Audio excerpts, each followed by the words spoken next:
The eighth and final division preview, getting ready for the 2025 season. Camps are open. The NFC West, led by the Rams last year, the Seahawks, the Cardinals, 49ers on a comeback more than a come up on today's Peacock and Williamson. NFL analyst Brian Peacock and former NFL scout Matt Williamson bring you expert NFL analysis every day in less than 30 minutes. Get an inside look at the NFL on the field and in the front office with elite breakdowns to next-level analysis and in-depth information only for the real NFL fans. This is Peacock and Williamson, and it starts now.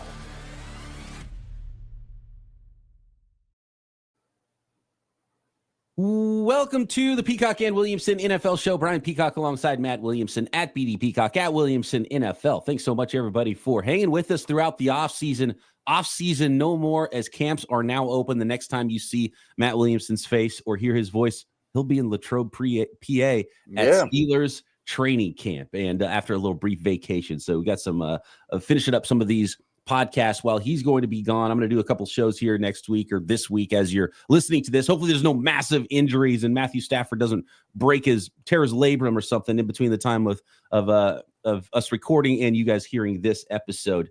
But getting ready for the 2025 season here in another interesting division here in the NFC West. And one of the funnest things we've done here, well, two important things that we do here is just remind ourselves all the movement in the offseason. Who's the big draft picks? Who are the big signings, free agents exiting and entering the building for all these teams? And then the breakout players, which we will finish this episode with, the breakout players for the NFC West in 2025. So again, thanks everybody for making us your first listen, being the everydayers out there. Make sure you're subbed up on YouTube and everywhere you get your podcasts, and hit us with those questions for our weekly mailbags on Twitter or in the YouTube comments. So we start with the division winners from 2024, and that was the Los Angeles Rams last season, Matt. And they were a 10-7 team. They had the tiebreaker and got in over the Seattle Seahawks, who were also 10-7, the Arizona Cardinals at 8-9 last year, and the 6-11 San Francisco 49ers, who most people had pegged to win the division again in the NFC West. But let's start with the Los Angeles Rams, and this is a team that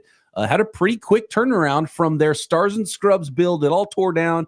After 5 weeks of the season, we were talking about, oh man, Matthew Stafford, Cooper Kupp, this whole thing's going to get blown up because they were the Rams were 1-4, and they did not look good. And it was like, okay, well, this is the end, and they're going to have to rebuild this whole thing and tear it all down. And Sean McVay barely wanted to come back. Aaron Donald was done, and all of a sudden, they went on a tear and ended up winning the division. And we look at the Rams so much differently than we did like 9 months ago. 8 months ago. I know. And more, I have so much respect for this organization. They do things differently than other teams.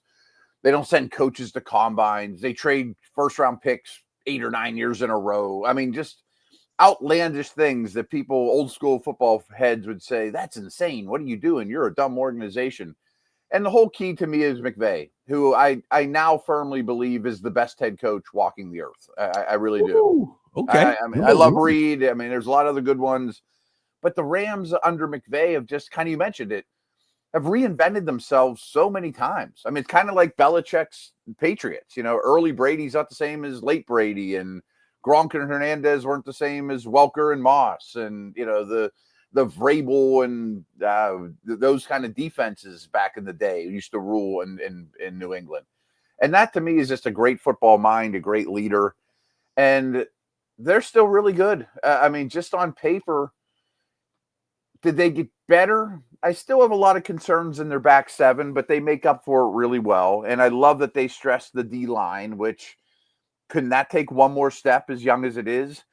The offense, to me, is a chance to be phenomenal. I mean, when we look at free agent additions, when it's all said and done, Devante Adams might be number one.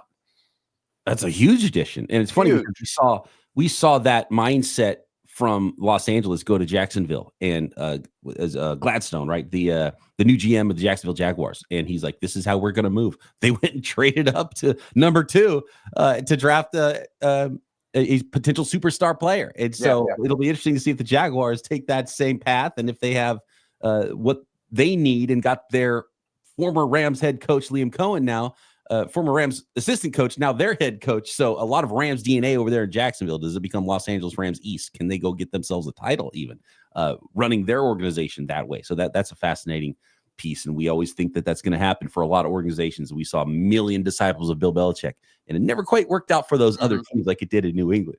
But yeah, you mentioned Devante Adams, huge addition. Cooper Kupp out. He is in the next team's locker room that we're going to talk about here in the Seattle Seahawks. So Puka Nacua and Devante Adams, and I think it's a more complementary skill set than Puka and Cooper Kupp, because Puka and Cooper are somewhat similar.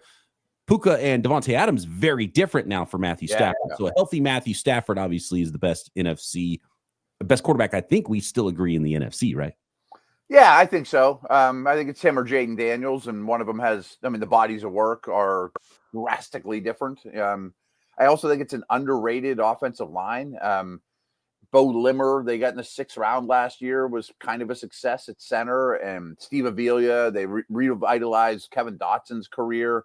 They used to be outside zone movement type O-line guys, and now they're just looking for mashers. They changed things up so many times. And Stafford's health, I guess, is more of a concern than other teams we would go through just because of his age, and they would not be the same without him, of course. But they do run the ball well, and I think they're a true contender. I think that's something that we could talk about for a second, about how the wide zone is being defended around the NFL, and teams are getting a lot better at doing it. Yeah. And what you just mentioned with the Rams, we've seen it with the 49ers as well. I remember, this has been years coming now. 4 years ago, when the 49ers drafted a big 330-pound guard that wasn't that fleet of foot in Aaron Banks, it was like, that's not an outside zone guard. That's kind of a weird fit. And those teams that ran a lot of wide zone, it was just killing the league. And so teams got better at defending it. And those teams had to change things up and play a little bit more gap and be a little bit more powerful up front. And we've seen those run games, and we've seen a lot of passing concept. We just see a lot of the NFL become like this one idea, because everybody has to be good at everything, because the defenses are getting too good at stopping the one specific thing that keeps happening. And coincidentally, we just brought up Belichick. That was the Super Bowl against the Rams when, what was it, 6-3 or whatever, when that was all said. So, and kind of underrated offensive line is a great way to put it. They drafted a 2nd-round tight end, actually their first pick, because they did the opposite of what they used to do. They took advantage of another team with their DNA in Atlanta, with former assistants for the Rams, that decided to trade up for a pass rusher, and the Rams went down, and now the Rams have some extra picks next year to maybe replace Matthew Stafford. So interesting that they went back and added picks for like the first time ever in the first round, or the first time since 2016 or whatever it is the Rams did. So interesting there. But Puka Nacua, Devante Adams, Matthew Stafford, that is the season for the Los Angeles Rams. And again, you got to mention Kyron Williams, the running back. Efficiency numbers aren't great. His yards per carry isn't amazing, but they love him and they trust him with every carry. They drafted Blake Corum last year pretty high. It's like, okay, this is going to be a backfield. No, it's not no. Blake Corum, sit down, and we're going to use Kyron Williams every single down. They've drafted a running back every year McVay's been the head coach, every year. And they still lean on one guy all the time, whether it's Gurley or Williams or, whoever, But I really like where they're at. And so the big reason for their quick turnaround was replacing a lot of talent on the front seven of the defense. And, linebacker has been something that they just don't care about, really. No. They drafted a 5th-round guy in Chris Paul, one of those classic, like, kind of shaped more like a safety, but pretty athletic, undersized linebacker. And we'll see if he competes there for a starting job. But it's all about last year's Defensive Rookie of the Year, Jared Verse. Last year's 2nd-round pick, Braden Fisk, who I think still is an amazing run defender, but man, he just has a crazy motor and can get upfield and get after the quarterback, and was phenomenal for them as a rookie. You had Byron Young from the year before. Kobe Turner was a hit for them. You got big old Poona Ford in the middle running that nose tackle position. So they've just got a numerous amount of young talent, and they've hit on a lot of those guys, developed those guys, and completely rebuilt their defensive line. 100%. And overall, I think they're in such a good situation, because I do think they're a true Super Bowl contender, and they're set up for the future with that extra 1st-round pick. Like they're doing it right.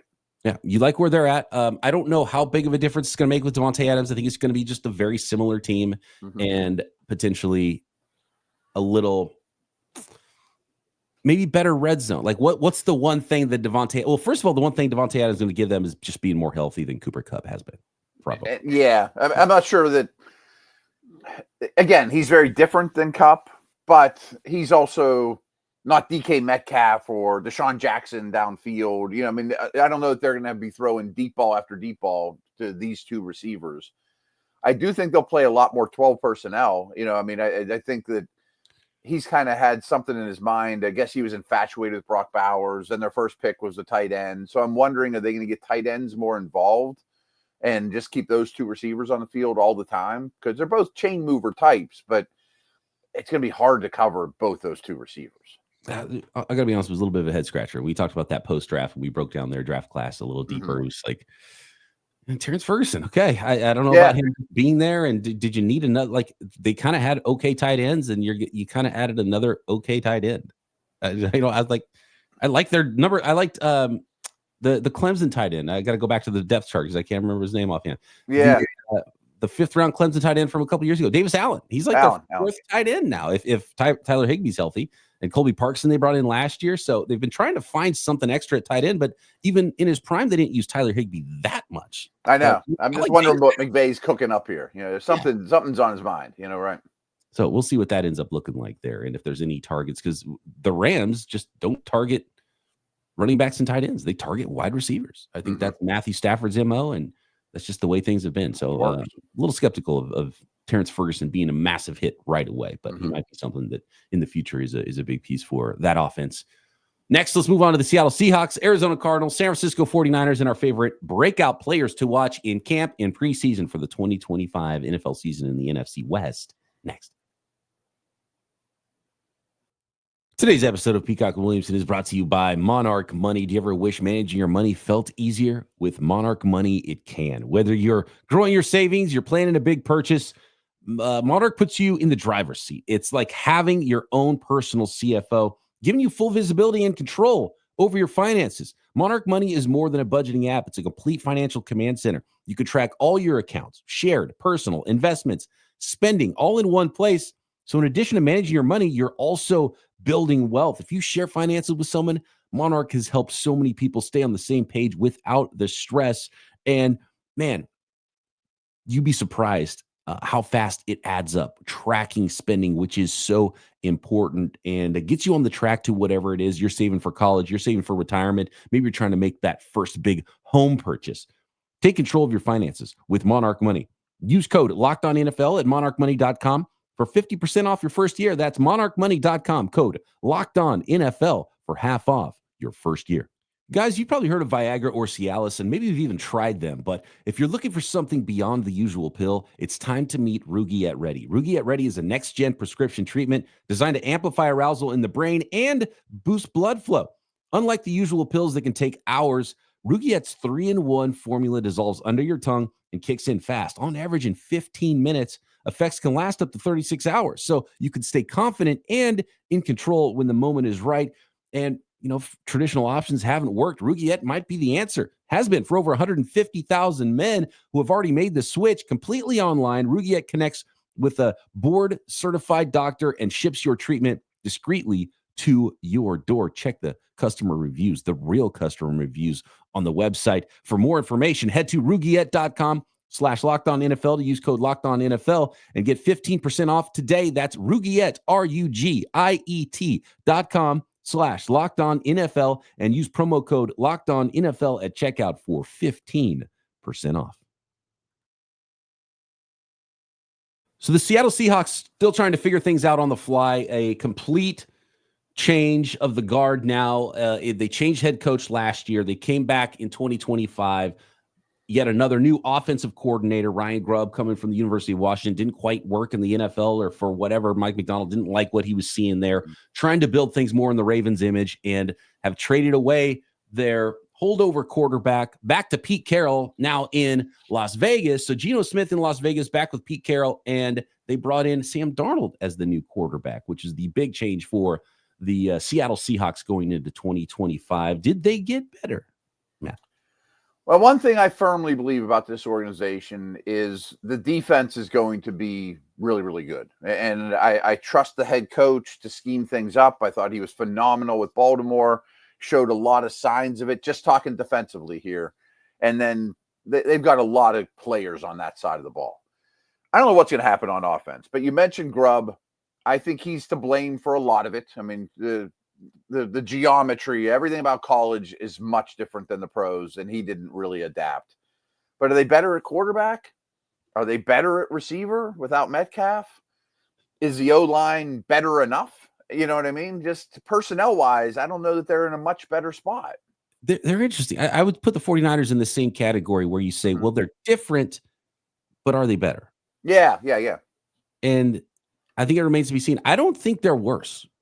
And I do think the reason you think they might be better is, I mean, Sam Darnold's just different. And I'm not going to say Sam Darnold's better. I think Geno Smith, I think a lot of people that were Seahawks fans are like, oh my God, how could you get rid of Geno Smith? And they grew very fond of him, and I could see why. And Sam Darnold had some tape early in his career, but you got about 10 years younger though, too. I will take the age, and I don't think you got worse.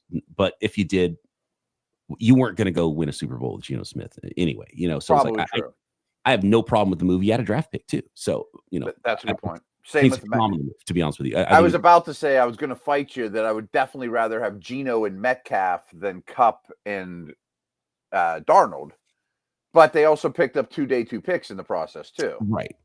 And clearly the guard had changed there. I think I think you could buy the argument of DK Metcalf being a player that doesn't age extremely well. Right. Because his downfield speed and size are his strengths. Well, bigger guys are going to get a little tighter and not move as well. And does he just become this jump ball guy at some point? And that's not even what he is. He wins with speed. Like, he doesn't play as big as he is. The more I've studied him, he plays faster than he plays big. Yeah, he's a strange prospect, which is why teams didn't know what to do with him. I still don't know how he fell so far in the second round of the draft. I thought he was the best receiver in the class. He's like such a freak of nature. But anyway, Jackson Smith-Njigba was the number 1 target, period. And so that's the deal. It already happened last year. Cooper Kupp is going to be that potential underneath guy. Again, it's sort of like the Puka thing. Do they both kind of win in the same territory of the field? But that's probably where they want to play with Sam Darnold anyway, right? And so maybe that's the idea there. Then you get Marquez Valdez-Scantling. You bring in Torrey Horton and Ricky White in the draft and try to have some speed out there on the outside to go with it. I think Horton might pay off next year. I mean, he's coming off an injury, and I like the player, but I don't know if he's going to give you much this year. Right. So it's different. Is it better? It's hard to say that it's better. You definitely can't say it's better, but it could become better. And then a very interesting piece to look towards the future with Jalen Milroe as well as the backup quarterback there. I'm a little infatuated with that. Maybe that doesn't peek its head until week 6 in a certain package or whatever, but I am glad that they have that on the back burner. And they did say Jalen Milroe is a quarterback. They didn't say we're not going to use him in some situations, but they did say like this isn't that / tight end guy. Jalen Milroe is a quarterback, period. And if he comes in the game, it's to do quarterback things. Maybe my player I'm most excited to watch in the preseason in the entire league. Yes, absolutely. Yeah. Offensive line, health has been an issue. Abraham Lucas and Charles Cross, when healthy, is a really nice tandem. And then they add a first-round guard in Gray Zabel, might be a center of the future, but they got Oluwatimi there as well. You got Christian Haynes from last year's draft, Anthony Bradford as well, competing at right guard. Josh Jones, I think, is a good depth piece at offensive tackle as well. So if you can stay healthy, and this offensive line might be solid and give you an opportunity to run the football with Kenneth Walker and Zach Charbonnet and Kenny McIntosh, and now a day 3 draft pick in Damian Martinez. Shocked Martinez fell that far, which is strange. Just throwing that out there. I don't know if there's off the field we'll know about or an injury or whatever. Wasn't dynamically athletic, didn't quite look as good when he got to Miami as he did previously. And it was just a deep running back. Like, if you didn't draft a Damian Martinez, I don't know what you're doing as a GM, because this was a great draft to just snag one of those day 3 running backs. Yeah. You use the word solid about the O-line. I mean, if things stay healthy and Zabel's what you think, they would take solid, I think, all day long. Yeah, I mean, I think it could still be a problem, and I love Zabel, but that would, if they could get solid out of their O-line, that's a win. I mean, I think it could go both directions from solid. Yeah. Be better than solid too, because again, I think Cross and Lucas are good starting offensive tackles. I'm a Cross fan. If Gray Zabel is a first round dude, well, that's 3 of 5. You just need some, some capable 4th and 5th offensive linemen at center and guard, and I think you can have that easily. So I can see it going both ways. But maybe some of that was coordinator scheme and things like that too. I mean, I liked Christian Haynes coming out of UConn, the 3rd round pick a year ago. So if he could be a solid guard, that would go a long way. So I like where they're going up front. I do too. Be a pretty good. Go in the right direction, at least. Defensively is where they can grow quite a bit, I think, because obviously they're trying to build that thing in the Ravens image, be multiple up front. And Byron Murphy was not the Byron Murphy we expected in his rookie year. Will he be that in year 2? Next to Leonard Williams, you got Jaron Reed there. You got DeMarcus Lawrence there. And they stole Ernest Jones from the Rams. I don't understand the Ernest Jones things with the Rams, but he's been their best linebacker. You still got Boye Mafe and Nwosu and a bunch of other guys developing as pass rushers. Derek Hall on the defensive line. So it's just going to be one of those defensive lines that comes at you in waves. Yeah, again, I think there's a lot of playmakers, a lot of flexibility, a lot of depth on the defense, a lot of youth, and the right coach to get it all going. And I thought Enuware, the safety they drafted, was a little overrated when people were talking about him like as a mid-first because he tested better than he played. Yeah. But I think they probably see a little Kyle Hamilton there that we're going to do a lot of different stuff with you. And they paid a good price for him. I mean, that's the image they're built in. So it's not surprising there. And they said they had a 1st-round grade on him. So they were okay with giving him that fully guaranteed contract. That was the big holdup with all these 2nd-round picks. And he got full guarantees. And they said, all right, whatever. We thought you were a 1st-round guy. So we'll give you that full guarantee. First time ever for a number 35 overall pick, by the way. Did they get better? I don't know. It really depends on do they have the right head coach? Did they get a better offensive coordinator? And is Sam Darnold the dude we saw last year for most of the year?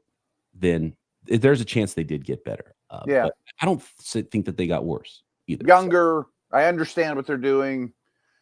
I think they're trending the right direction, but maybe they'll need a quarterback. Arizona Cardinals, San Francisco 49ers next. Breakout players as well in the NFC West.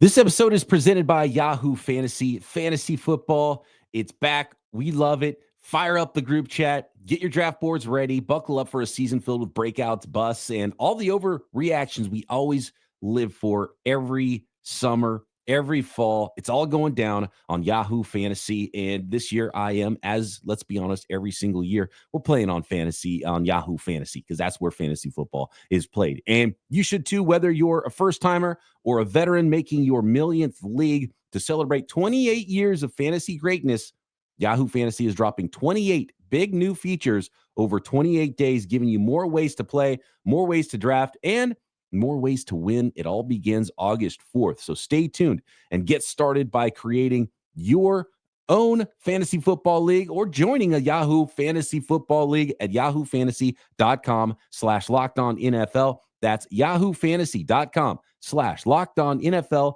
And let's make this fantasy season the best one yet. I think the Seahawks are going to be right there again, flirting with that 10-win season. I think the Los Angeles Rams will be, again, health-wise, if that's okay, we'll be right there again as well, 10-11 win team. I don't know if they're a 15-win team or anything crazy like that. But I think the Arizona Cardinals are going to be a double-digit win team as well. They're one of my favorite sleeper teams in the NFL. We'll talk about the 49ers next. I mean, every team is not going to be a double-digit win team in this division. It rarely happens, right? But this has a chance to be a much better division than it was last year, mainly because the 2 best teams in the division record-wise didn't get worse, and the 2 worst teams record-wise could be a lot better in 2025. I really like where this is going for the Arizona Cardinals. Biggest question for me is, who is Kyler Murray? He's been an enigma because the defense is finally ready, I think, to play some NFL football. Yeah, I couldn't agree more. It's another newish coaching staff that I have a lot of faith in and have blown me away. I mean, when they hired this group, I kind of felt like, man, it's kind of like when the Saints made their hire this year, that nobody wants this job. They're just going to give it to this poor sap. And 2 years ago now they'll get another one. But I mean, he inherited like the worst roster in the league.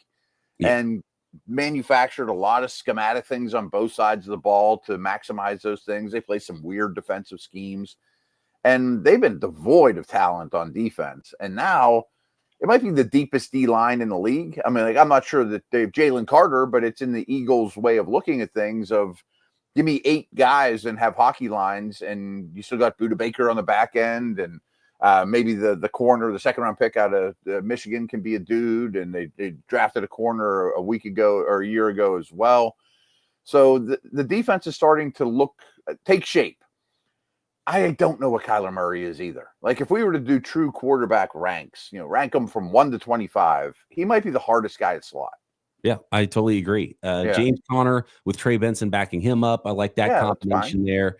Marvin Harrison Jr. in year 2, you expect a even better football player than he was, and he wasn't bad last year, but not quite lighting the league on fire. Trey McBride becomes kind of your number 1. He can be a 100 catch tight end for you, and the offensive line is really good and potentially what really holds this whole thing together on offense for the run and pass game. So like where they're at on offense, that build was O-line's better than people think. There's not a lot of like household names there, but that O-line's not bad. Yeah. No, totally agree. And that offense is kind of like, just, okay, ready to be a little better than they were last year, mostly because of Marvin Harrison Jr. in another year in the same system. And that was kind of already built and ready to go.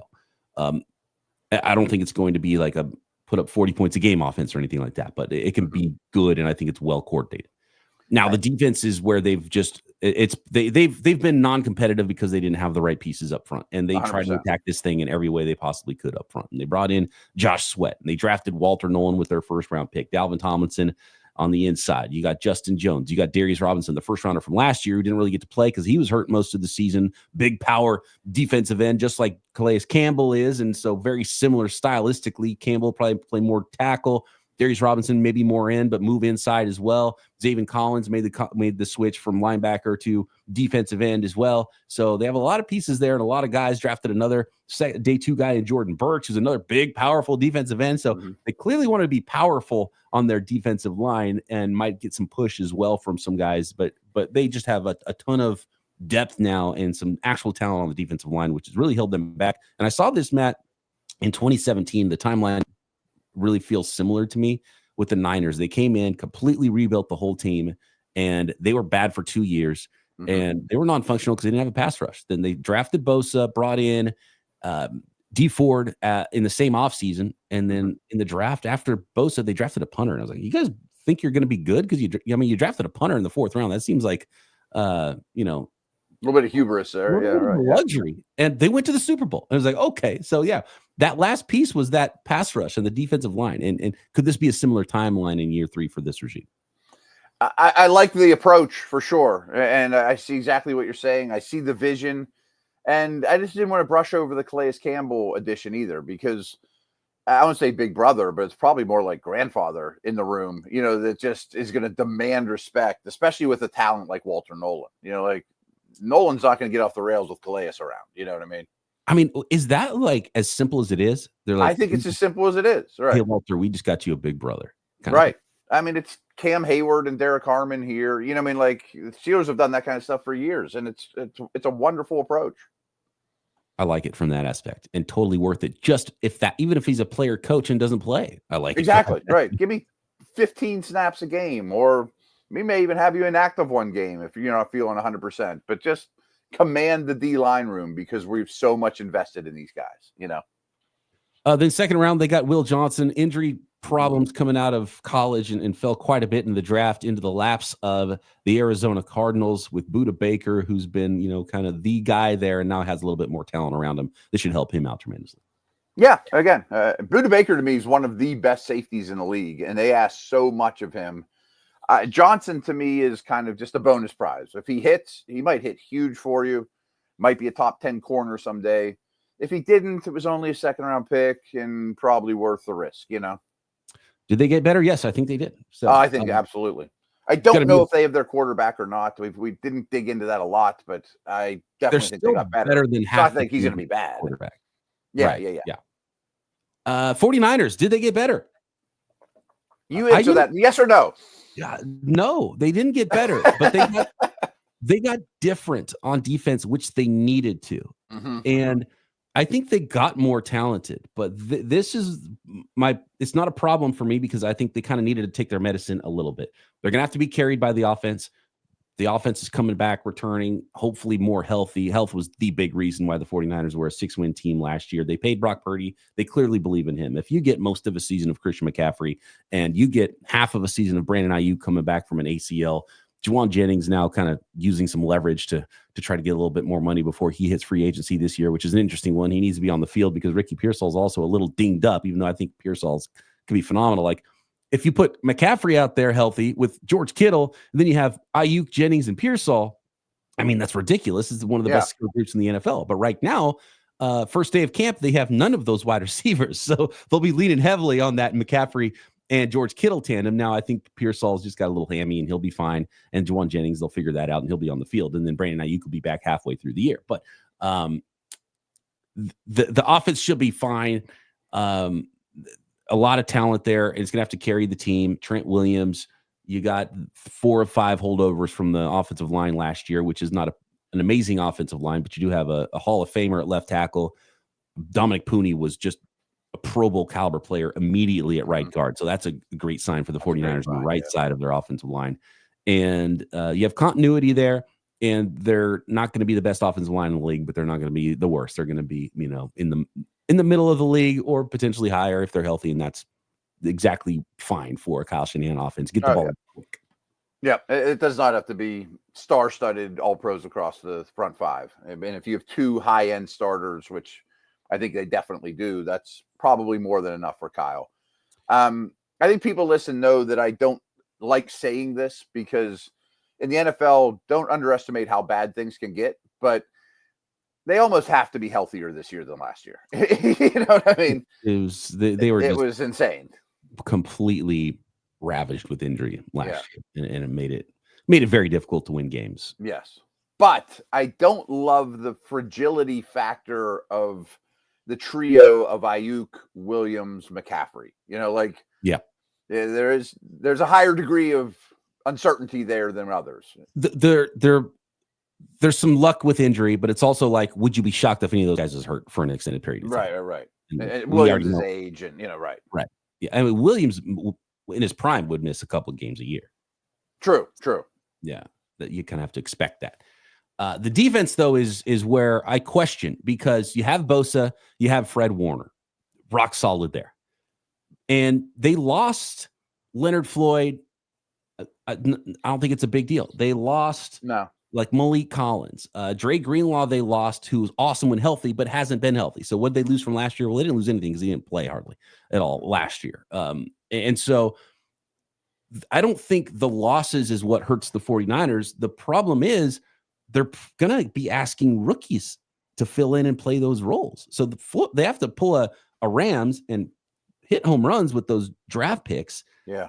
And that's asking a lot from the assistant coaches. Right. And Robert Saleh is back, which is huge there. That is huge. Coordinator. Good point.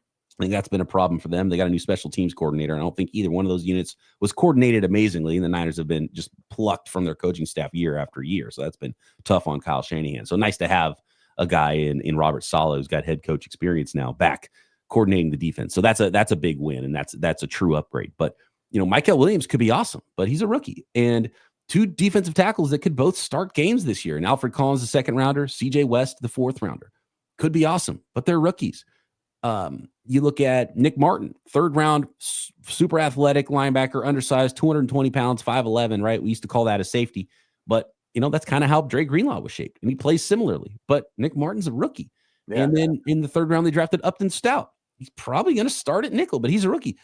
How many teams start 5 rookies on defense and are awesome? That's the thing that's tough for me is it's not a problem with who they lost. It's just that they're asking a lot from their rookie class on defense. I mean, even if 3 of them are a hit, that's still kind of a problem.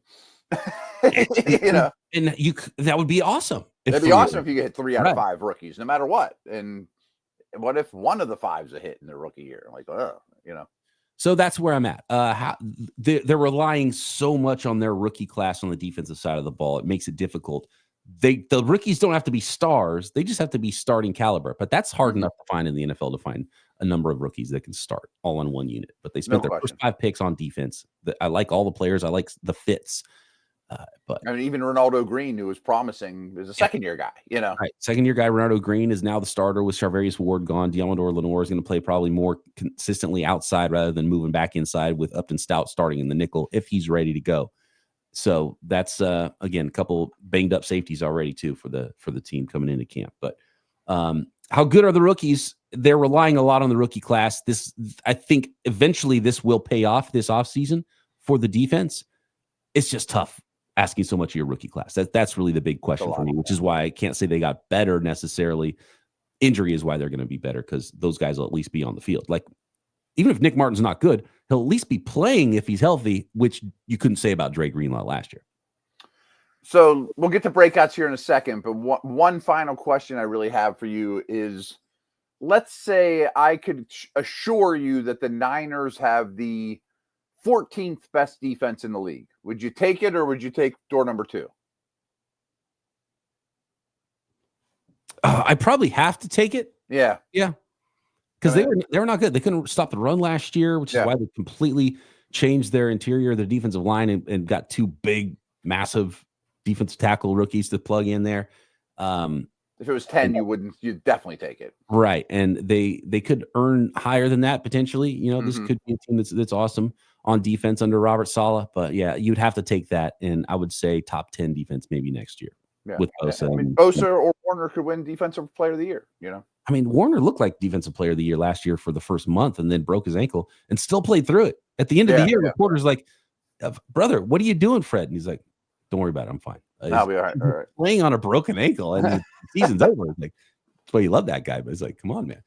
So yeah, it was just a rough year for the 49ers last year. They're too talented to be a 6-win team. They're going to be in the mix a lot on that. And really, we don't have a lot of time for breakouts here. It's all the rookies. Those are the breakouts. Like Williams, Nick Martin at linebacker, Upton Stout, nickel. I really like CJ West as sort of that plugger, nose tackle type of defensive tackle. 4th round pick. I think it was a phenomenal value. Those are the breakout players because we already know the offensive guys. Yeah, I threw in Jordan James. If he gets in there, I think he could be better than people thought. Yeah. I put Green in there as well. I think he can take another step. And I put Pearsall and Cowing. I thought Cowing might have to see the field considering the state of the wide receivers. Yeah, year 2 wide receiver. It takes some time in Kyle Shanahan's offense, and he might get a lot of early looks if this Juwan Jennings things. I mean, the Niners might be without their top 3 guys. Jacob Cowing's going to be maybe the first in line on day 1 of camp without the other 3 guys running around. I picked them up in my super deep dynasty league just because he might be out there. I like it. I absolutely like it. Any other breakouts in the NFC West? I'll go super quick here. Arizona to me is a lot. I think Paris Johnson's going to be one of the best left tackles in the league. Isaiah Adams is kind of an unknown, but I like him a lot at guard. I think Nolan, under the tutelage of Campbell, could be phenomenal. And I think Max Melton in his second year could do good things as well. Like it. I like that. The Rams, I had a tough time. Avila was dinged up a lot last year. Quentin Lake, Carnell's son, is another guy they're really happy with that people don't know enough about. And in Seattle, I went with Zabel, who I think is a plug-and-play star. I think Murphy, last year's first-round pick, has all kinds of breakout potential. Hall, the edge rusher from 2 years ago. And people know how good I think Devin Witherspoon is. Well, maybe they don't know how good he is. I think Witherspoon's a star that maybe isn't the household name he should be either yet. Love it. I had a lot of the same names on my list for breakout players in the NFC West. It's going to be a super competitive division, I think. And I would be surprised if somebody runs away with it. And I'd be surprised if we see one of those, 5-6 win teams coming out of this division as well. So going to be a lot of fun. Sure. Yeah. That's every division in the NFL. Let us know what you think. Who are your favorite breakout players in the NFC West? And we'll be talking training camp tomorrow right here. Peacock and Williamson.